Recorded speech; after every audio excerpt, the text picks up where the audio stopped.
The grand hall of the alien palace was silent. Hundreds of tall, silver-skinned aliens stood watching. In the middle, one man stood alone, a human. He wore old armor. His face was calm, but his eyes were sharp. His name was Commander Raylan, a soldier from Earth. At the end of the hall sat the alien king, tall and proud, with glowing red eyes. His voice was deep and cold. "You have done well, human," the king said. "You helped us win the war against the insect horde. You asked for peace. And now I give you a gift." Raylan did not speak. He only waited. The king raised his hand. The heavy doors behind him opened slowly. And out came a girl. She was alien but different, smaller than the others. Her skin was pale, almost sickly. One of her eyes was blind. White like stone, she walked with a slight limp. Her hands shook as she stepped forward. "This," the king said loudly, "is my daughter." The crowd murmured in shock. "My broken daughter," the king said with a cruel smile. "Weak, useless, unfit to rule. I give her to you, human. Take her far away. She is yours now." The aliens laughed, loud and long. Some even pointed at her like a joke. Raylan didn't laugh. He looked at the girl. She looked back, her one good eye full of fear and hate. "What's her name?" Raylan asked. The king waved a hand. "She lost the right to a name. Call her whatever you want." Raylan walked forward, slowly, calmly. When he reached her, she backed away a little like a scared animal. He didn't touch her. He only said, "Come, we're leaving." The girl hesitated. Her voice was low and shaky. "I don't belong to you." Raylan looked around at the laughing crowd, then back at her. "You don't belong to anyone," he said. "Not anymore." She stared at him, confused. He turned and walked toward the exit. She followed, after a moment limping, silent. As they left the hall, the alien king leaned back in his throne and smiled darkly. "Let's see what the human does with my broken toy." The ship was quiet, small, clean. Raylan sat at the control panel, checking the systems. The girl sat in the corner, arms crossed, eyes cold. He didn't look at her. He just said, "We'll reach neutral space in 3 days. After that, I'll decide what's next." She didn't answer. He finally turned to her. "Do you have a name?" She looked away. "They called me nothing for years." "Then pick one," he said simply. "Or I'll call you Star." She frowned. "Why Star?" "Because you were thrown away," he said. "But you still shine." For a moment, she had no words. She blinked, surprised. "You're strange for a human," she finally said. "And you're strange for an alien," he replied. That night, she didn't sleep. She stayed in the corner, watching him. Why was he kind? Why didn't he chain her? Why didn't he yell or hit like the others? She didn't understand him. He brought her food. Real food, not the cold jelly the palace gave her. She sniffed it. "What is this?" "Stew, human food, warm, try it." She ate slowly, then faster. He smiled a little. "See? Not poison." She looked up sharply. "Why are you helping me?" He paused. "Because no one helped you before." Her hands shook slightly. She set the bowl down. "Don't pretend I'm important." "I'm not pretending," he said. "I don't fix broken things. I make them stronger." She turned her face away. "I'm not strong," he stood. "Not yet." Then he left the room. In the engine room, Raylan checked the power core. But in his mind, he kept seeing her face. She was scared, angry, alone. A child thrown away by her own father. But there was something in her eye, something sharp, something alive. She wasn't weak. She was just never taught how to fight. Raylan spoke softly to himself. "They think she's broken, but they don't know humans." He looked out the window, stars moving past. We turn pain into power. Back in her room, the girl whispered into the dark. "Star," she said to herself. "Maybe. Just for now." She held her hand out. It still shook, but less than before. Asterisk the stars outside. The window looked cold, endless.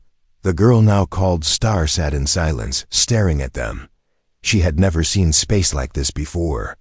No guards, no orders, no cages. Just silence, and one strange human. Commander Raylan sat in the pilot chair, eyes locked on the controls, hands moving with quiet focus. He hadn't spoken to her in hours, but he wasn't ignoring her. He was simply giving her space. She didn't understand him. Star stood up slowly, still favoring her left leg. Her body was weak. Years in that palace, locked away like a secret, had stolen her strength. She could barely walk across the ship without gasping for breath. Raylan noticed her struggling. "You need movement," he said. "Your muscles are asleep." She frowned. "So let them sleep. Not if you want to live." His words weren't cruel, just true. That annoyed her even more. Star walked anyway, just to prove him wrong. Her steps were short, painful. She reached the wall, leaned on it, and turned back to face him. "Why are you being nice?" "I'm not," he said calmly. "I'm being fair. No one has ever been fair to me." "Then it's time someone was." She looked away, angry and confused. Later that day, Star entered the command room. The door had been open. She watched him fix a broken panel with his hands strong, careful, fast. One wire at a time. One light blinking back to life. "You build things," she said. "I fix them," he answered. "What if something can't be fixed?" Raylan looked at her. "Then I break it into something new," he said. "Something better." Star didn't speak, but she didn't leave either. That night, she tried to find the escape pod. She knew the ship had one. She had watched him enough to learn basic layouts.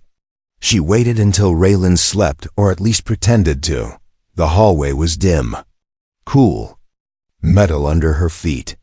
She limped silently, trying to move fast, but her body betrayed her. Every few steps, her leg gave out. She found the hatch. It needed a code. Of course it did. She cursed softly in her alien tongue. Then, to her surprise, a voice behind her said, "Where would you go?" She turned too fast. Fell to one knee. Raylan stood a few feet away. Calm, not angry, just disappointed. "I wasn't trying to escape," she lied. "Of course you were." "I don't need you," she snapped. "Good," he said. "Because I don't need prisoners." She looked at him. The words didn't match what she'd known. All her life, no one had ever given her the choice to stay or leave. "I don't belong here." "You don't belong there either," he said. "Not in that palace, not with that king. He's still my father." "No," Raylan said. "He gave you away. Fathers don't do that." Star's lips trembled. She turned her face away. "You talk like everything is so simple." Raylan walked forward, gently helped her to her feet. She didn't pull away. "This time, it's not simple," he said.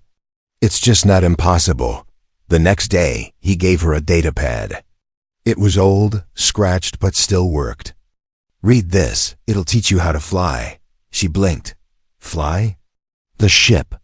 Learn systems, navigation, shields. We're far from safe zones. You want me to fly this ship? I trust you more than space pirates." She didn't laugh, but something almost like a smile touched her face. The datapad became her world. She stayed up late, learning symbols, controls, codes.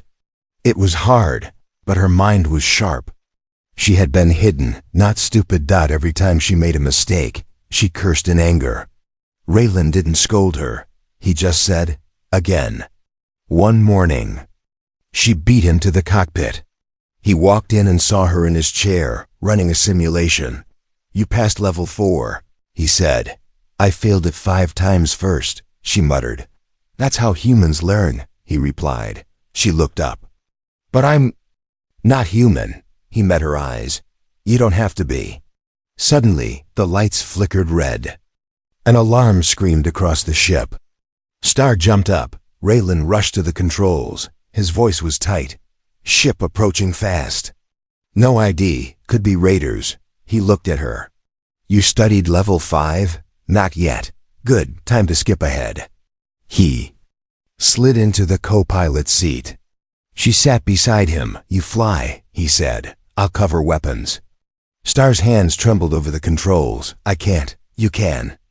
Outside the window, a dark shape appeared. Sharp, hungry. They were not alone. Raylan leaned closer. I trust you.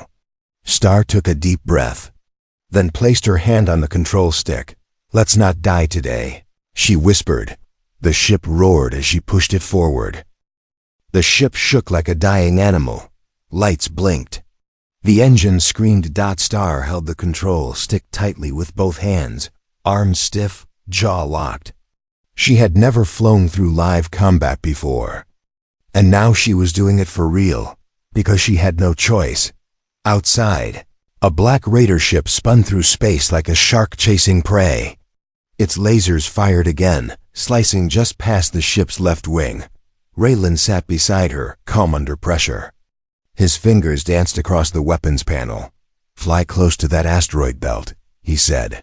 We'll crash. Only if you stop thinking. Her hands were sweating. Her arms ached. But her mind, it was focused. She tilted the ship hard, diving into the rocks. The raider followed. Stay steady, Raylan said. Star didn't answer. Her eyes narrowed. The ship spun sideways between two massive asteroids. The raider tried to follow too. A loud crash echoed in space. The enemy ship slammed into rock and exploded in a flash of red fire. Silence returned. Raylan leaned back and let out a slow breath. Star's hands didn't stop shaking. You did good, he said. She didn't. Look at him. I almost killed us, but you didn't. She pulled her hands off the controls. Her fingers were red and raw. Raylan stood and walked to the back. Come on, he said. Let me show you something. She followed, her legs still weak. He opened a panel in the wall. Inside was a dark cabinet full of old medals, photos, and parts of broken machines. What is this? She asked. My mistakes, he said. She frowned. You keep them? He nodded. I don't hide from them. I learn from them. Star stared at the items, a bent medal, a cracked screen, a faded photo of Raylan with a team smiling. She wondered how many of them were still alive. She pointed at the photo. They were your crew? Yes, once. What happened? He didn't answer right away. War happened, he said at last. Not everyone makes it. Star looked down. I should have died back there, she whispered. I wasn't ready. Raylan placed a hand on her shoulder. She flinched, but didn't pull away. You didn't die, he said. And now you are ready. She looked up at him. Why do you believe in me? Because you don't know how strong you are yet, but I do. For the first time, Star didn't feel like she wanted to run. She didn't trust him completely, but something inside her was changing. Later, while Raylan slept, she went back to the cockpit and pulled up the simulation again. She flew, crashed, restarted. Over and over. Each time she failed, she cursed. Each time she got closer. The next morning, Raylan woke to the sound of the engines. He walked into the cockpit and found Star flying circles around an abandoned satellite. Early flight practice? He asked. Couldn't sleep. He checked the radar. Nice turn speed. Thanks, she said. He smiled. Want to learn how to shoot? She turned her head toward him, slowly. Yes, for the next few days, Star trained harder than ever. Raylan showed her how to aim, how to fire, how to predict movement in space. She missed more than she hit, but she kept going. She was weak. But her fire was growing. One night, while repairing the lower deck, they heard a strange signal. A call for help, human, but faint. They traced the signal to a nearby moon. When they landed, they found an old Earth ship crashed in the rocks. Raylan searched the wreck while Star guarded the door. Inside the ship, he found a young child, maybe 10 years old, half alive and shaking. He carried the child out. He's breathing, but barely. Star looked at the child and froze. His eyes were scared. His body was thin. He looked like she. Used to before the human dot, she took the child in her arms and wrapped him in her own coat. "Get the medkit," she said. Raylan blinked. "You know how to use it?" "I read the manual, twice." Back on their ship, she cleaned the boy's wounds and helped him drink water. He cried once in his sleep. That night, Raylan found her sitting beside him. "Wide awake. He'll live," she said. "You saved him." She nodded, but her voice was far away. "I saw myself in his face." Raylan sat down across from her. "And what did you see?" She looked at her shaking hands. "Someone I don't want to be again." Raylan said nothing. He didn't need to. She turned to him. "I want to be strong," she said. He nodded. "Then keep burning." Star clenched her fists, staring at her hands. "I'm tired of being afraid." She saw the cage before she saw the child. It was small, rusted, just big enough for a body to sit, not stand. The child inside had chains on his wrists and a metal collar around his neck. His eyes were open, but empty. Star froze. She had seen this before. Not in memory, no, deeper than that. In feeling, that kind of silence. That kind of fear. It was her, years ago. Hidden in a soft prison with golden doors. Raylan stepped forward, laser pistol ready. Around them, the space station buzzed with life traders, criminals, bounty hunters. No one even looked at the cage. He looked at her. "Your call." Star didn't move for a moment. Her breath was tight in her chest. Then she stepped toward the slaver's booth. The alien slaver had 6 eyes and a long scar across his jaw. He laughed when he saw her. "You want to buy, little one? This one's quiet. No trouble." Star didn't answer. Her hand reached for the blaster on her hip. Raylan stepped closer. "Don't do it." She stopped. The slaver leaned back. "What's wrong? Never seen a child before?" Star's voice was ice. "Let him out." The alien laughed again. "That's not how this works." She didn't move. Her fingers trembled on the blaster. Her heart raced. Her blood boiled.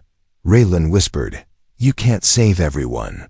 Star whispered back, "No, but I can save him." Then she drew. One shot. Clean. The lock on the cage burst into sparks. The slaver jumped back, hissing. But Star didn't aim again. She reached inside the cage, lifted the child gently into her arms. Raylan kept his blaster ready, covering them as they walked away. They didn't run. They walked. And no one dared to stop them. Back on the ship, the child lay under a warm blanket. He still hadn't spoken. Star sat beside him, watching his chest rise and fall.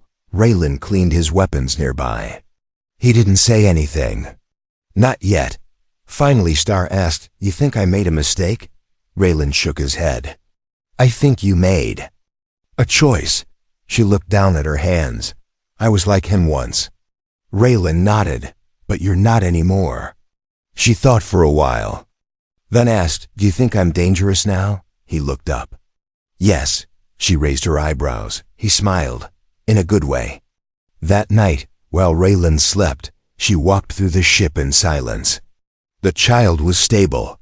The engine was running smooth. All systems green, but inside her chest something wasn't calm. She stood in front of the mirror in the medbay. Looked at herself.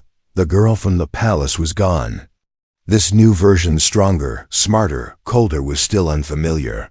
"I don't want to be a weapon," she said to her reflection. But a voice in her mind whispered, "What if that's what they made you for?" She turned away and walked back to the cockpit. Something caught her eye, a blinking red light on the console. She tapped the screen. Message from her father, King Varzek. She froze. The message played automatically. A tall alien in royal armor appeared on the screen. His voice was sharp, measured. "You are no longer my daughter," he said. "You are a threat." Star's face stayed still, but her hands curled into fists. The king continued, "Return now, and your life will be spared." Refuse, and I will burn every world the humans hold dear. Starting with Earth. The message ended. Silence. Raylan stood behind her. She hadn't heard him enter. I guess he finally noticed you, he said. Star stared at the screen. He's scared, Raylan nodded. Yes, and angry. Star sat down slowly. He used to look through me, like I wasn't real. Now he threatens to kill for me. Raylan walked over. You've become something he can't control. That's power. Star looked up. But I don't want revenge. You don't have to. She closed her eyes, took a deep breath. He'll come for us, Raylan nodded. Then we'll be ready. The next day, Star trained harder than ever. Raylan pushed her through combat drills, simulations, hacking practice, hand-to-hand fighting. She fell, she got up, she bled. She kept going. Raylan handed her a wooden staff. Your father trained you to obey. I'll train you to choose.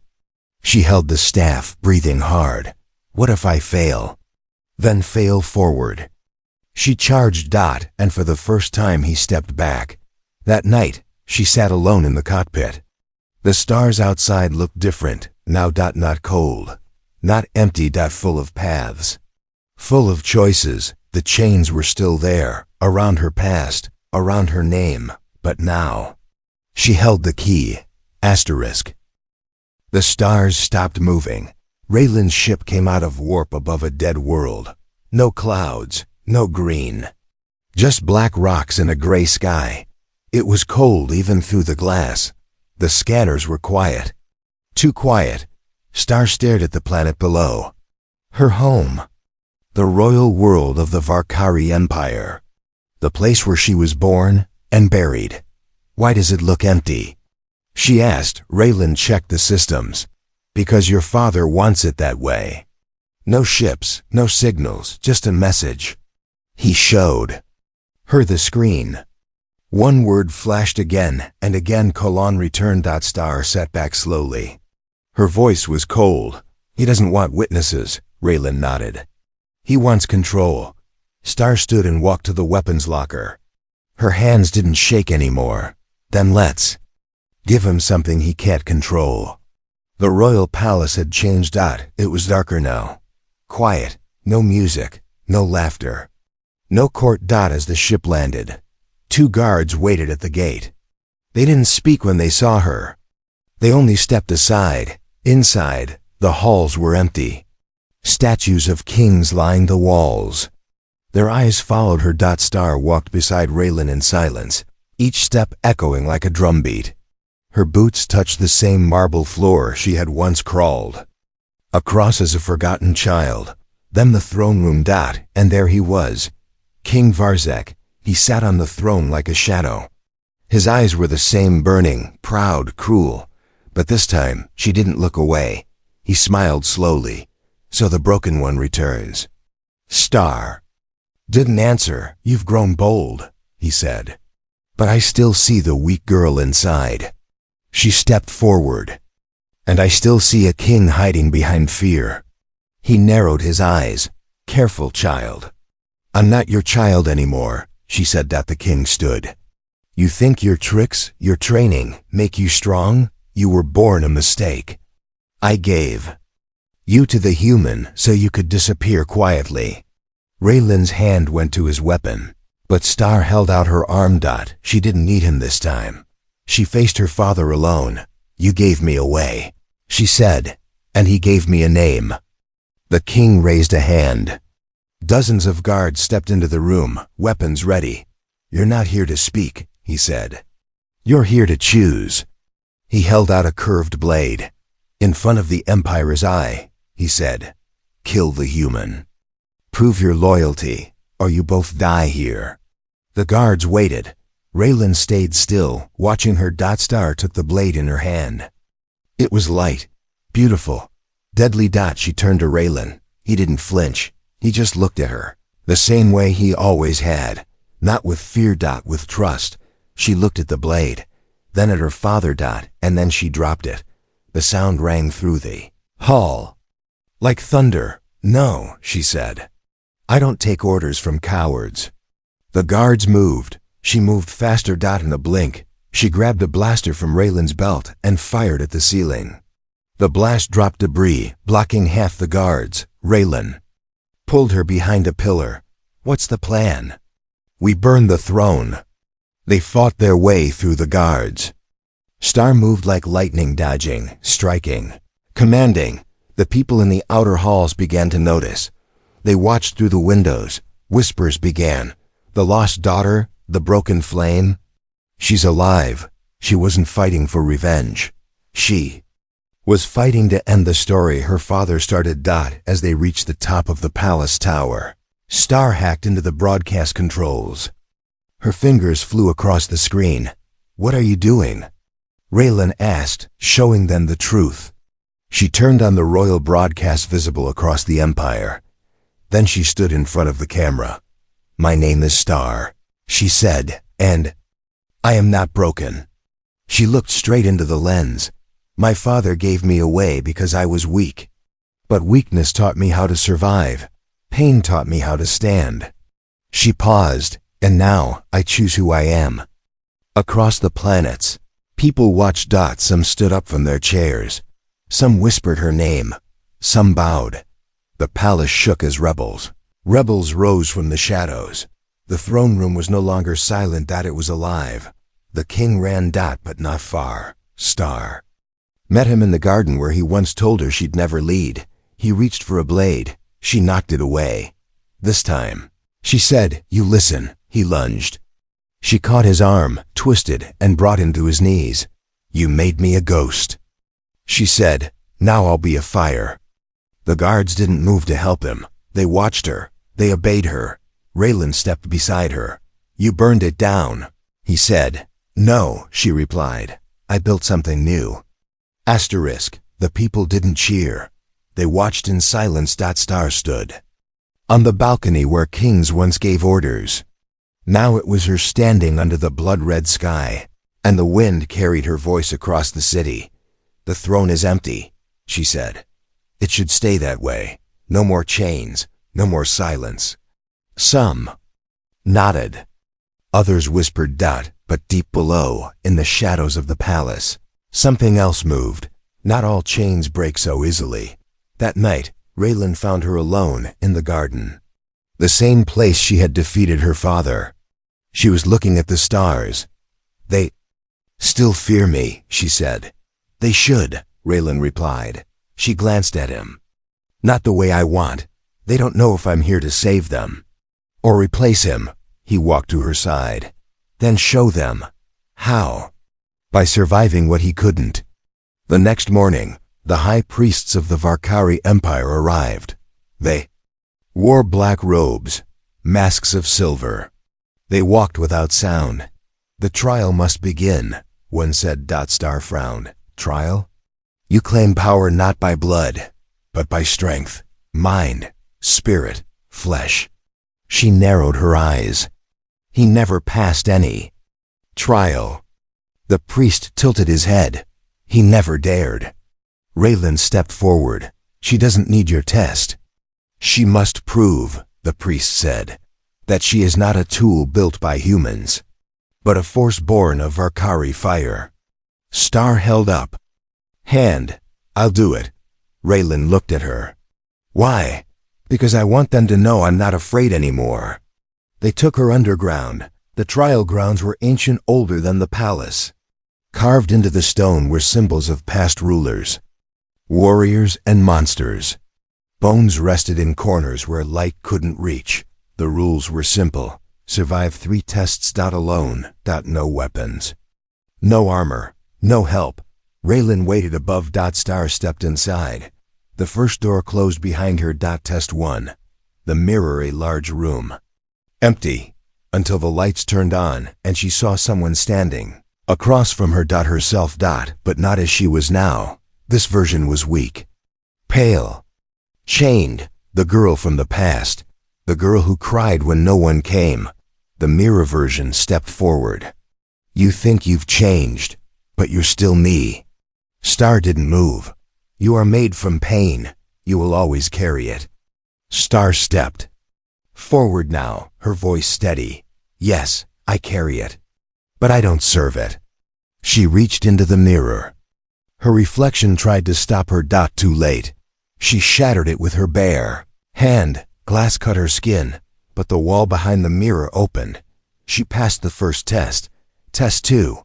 The flame the next chamber was filled with fire. Not real fire. Psychic fire, old alien tech. It touched her mind. She saw herself burning. Saw Raylan dying. Saw the child she saved chained again. Calling her a monster. Your fear is truth, a voice whispered. One day, you'll become what you hate. She dropped to her knees. She wanted to scream, but then she remembered Raylan's words. Fail forward. She stood. Her legs shook, and she spoke through the fire. I was made in fear, but I walk in choice. The flames vanished. She passed the second test. Test 3. The blood. Final door opened into a circle of stone, and someone was waiting. Another warrior. Tall. Silent. A loyalist of her father, trained from birth. Eyes full of hate. Only one of us leaves, he said. Star raised her fists. No blade, no gun. The fight was brutal. He struck first fast and hard. She fell. He kicked her down again. You are a lie. She spat blood. Then break me. He grabbed her throat. Everything went red. Then black. Then dash memory. Rayla. End single quotes, S voice in her head. You don't win because you're stronger. You win because you refuse to stop. Star twisted her body, elbowed him in the ribs, slid out of his grip. She climbed onto his back, choked him out, and when he passed out, she stood over him, breathing hard but alive. The priests entered. They bowed. She passed the final test. When she returned to the surface, the people were waiting. This time, they didn't stay silent. They bowed. Not to a throne, not to a crown. Raylan smiled as she stepped beside him. You were watching? She asked. Every second, he said. Even when I almost failed? Especially then. She looked out at the people. They don't see me as broken anymore. Raylan looked at her. Because you're not. But as the sun set on the Capitol, a new message appeared in the stars. A broadcast from deep space. A voice full of static. A warning. Earth under attack. Unknown ships. Heavy losses. Repeat. Earth. Then silence. Star stared at the screen. Her face went cold. They want to end what we started. Raylan checked the coordinates. We don't have much time. She turned away from the city she had saved. Then we give them something they didn't expect. To fight for? Star. Not a double quotes. No, she said. To fear. Earth was burning. Star had never seen Earth before, not in real life. Only in pictures, stories, and Raylan's quiet memories. Blue oceans, green forests. Cities full of light and noise and human chaos. Now, the oceans boiled. The cities were black smoke, alien warships unknown, fast, ruthless, cut across the skies like knives, and through that fire. One ship flew straight toward them. Raylan's ship. At the helm, Star didn't blink. Her hands moved over the controls like fire. Over dry wood. She was calm. Focused. Not the girl she used to be, not the tool her father gave away. She was something new now, and they had no idea what was coming for them. Raylan stood behind her, checking weapons. His voice was steady, but his eyes were storming. They came fast, he said. No warning, no flag. They wanted surprise, Star answered. They won't get it again. The ship shook. Enemy fire struck near the wing. Raylan grabbed the rail. Shields holding, for now, Star smirked.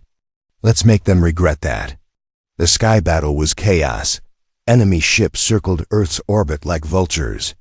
They fired at anything that moved. Civilian ships, satellites, escape pods. But Star didn't dodge. She flew straight into the storm. Raylan launched missiles, dropping 2 enemy fighters. Star twisted between laser blasts, flipped under a war cruiser, and rose behind it, fast and silent. Raylan fired again. Boom. The giant ship cracked open like a shell. Inside Earth's control center, human commanders screamed with joy. Who is that? No ID, no call sign, just a signal, one word, Star. Back on the surface. The fight wasn't over. Star and Raylan landed in the ruined city. Soldiers ran through rubble. Civilians hid in broken buildings. Drones flew overhead. The invaders had come with one purpose: end Earth before Star could protect it. But they were too late. Star walked through fire like it was wind. Her armor was black and red, forged in Valkyrie metal, carved with her own symbol, a star made from broken chains. She didn't give orders like a queen. She fought like a warrior. Side by side with humans. She grabbed a fallen soldier, lifted him to safety, then blasted a drone midair without missing a step. Raylan joined her, reloading, covering her back. You sure you're not human? He asked between shots. She smirked. Not human. Not alien. Just free. The final enemy ship landed in the city square. Huge, dark, covered in scars. Out stepped the commander. An alien even Star didn't recognize, skin like stone, eyes like oil. I came for the girl who broke an empire, he said. Star stepped forward. You found her. You're not strong enough. I'm not alone. At that moment, human soldiers and Valkyrie rebels, former enemies, stepped into the square. They had followed her across stars. They had seen her rise, and now they stood with her. The alien commander laughed. You brought a crowd. Star nodded. No, I brought truth. He attacked fast, sharp, brutal. But she was faster. She dodged, rolled, struck. He was stronger, but she was smarter. She used every lesson Raylan had given her. Every scar. Every pain. She made it a weapon. In the final moment, when the alien reached for his blade, she kicked it from his hand and held her staff to his throat. I was never broken, she said. And she let him live because she chose how this story ended. War ended that day. Not with a king, not with an army. With a girl who had no name and gave herself one. Later, in a quiet field far from battle, Raylan sat with Star on the ship's ramp. The stars above them were calm now. He handed her a piece of metal. What's this? She asked. Nameplate, he said. For the ship. Figured it's time she had a new name. Star looked at the words carved into the plate. As reborn, she smiled softly, then looked at him. You could have left me back then, when he gave me to you. I didn't want a gift, Raylan said. What did you want? He looked at her. A second chance. Star nodded. We both got one. She stood, looked at the stars.